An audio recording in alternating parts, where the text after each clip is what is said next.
Wala po akong ma-intensyong gumawa ng mahabang video. Pero tignan na lang po ninyo yung larawan diyan. Ayan, nakikita niyo po ba yan? Teka lang, papasokin ko aso. Pasok, dali. Pasok. Dali. Hindi nagawa ako. Ayun siya na po. Maulan po dito at messy. Maraming putik. No? Papasok sa loob. Okay. So, ano pong tingin nyo dyan? Ano pong tingin po nyo dyan? You know what? Asteroid.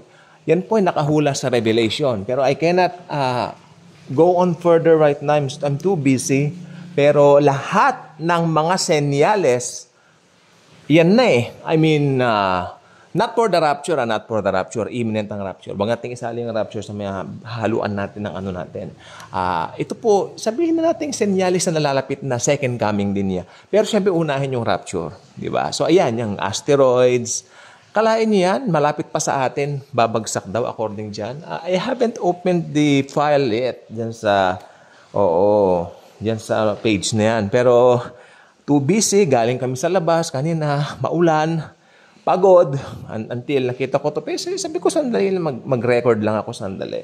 Para yung kamalayan naman natin, alam na natin talaga na, hindi niyo napansin, very strange na ang mga pangyayari. Mga behavior ng tao, napansin niyo nagbago? Naging makasarili karamihan ng mga tao. Try to compare it from some years back, 20 years back, ganyan. Mga tao na panagluto ng adobo, tikman mo naman ang aking nilutong adobo, sa kapitbahay, di ba mga ganyan, parang nagkanya-kanya na tayo ng landasin. Hindi niyo napansin yan? It's a part of the, prophecy. It's a prophecy.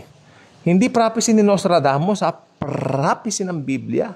Nakakalungkot sometimes may mga nagko-comment dito, inilalagay Nostradamus.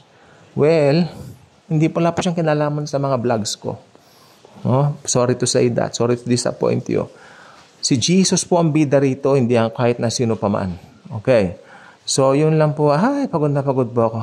Hindi ko alam, magmimerienda muna ba ako o magtatangalian na. Hindi ko alam. Pero siguro, alauna, 1:15, magtatangalian pa lang.